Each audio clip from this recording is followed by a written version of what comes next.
মরে যাওয়ার পর ভূত হয়েছি মাত্র 2 দিন হলো, আর এখানে খাওয়া দাওয়ার খুব অসুবিধা।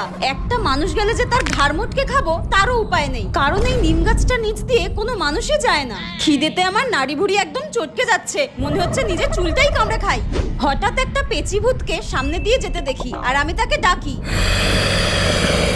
আমাকে সে কর্কশ গলায় জিজ্ঞাসা করে, আমাকে ডাকছিস? আমি বললাম হ্যাঁ, আর তাকে আমি জিজ্ঞাসা করলাম তুমি কিভাবে মরে ভূত হয়েছো। সে আমাকে উত্তর দেয়, স্কুলের ছুটির টাইমে আমি একটা মেয়েকে সিঁড়ি থেকে ধাক্কা মেরে ফেলে দিই, কিন্তু উল্টে আমি পড়ে গিয়ে মরে ভূত হয়ে গেছি। আমি বললাম আচ্ছা আচ্ছা, তুমি কোথায় থাকো? সামনে যে তাল গাছটা রয়েছে সেই তাল গাছের নিচের পুকুরে থাকি আমি, কিন্তু তুই কোথায় থাকিস?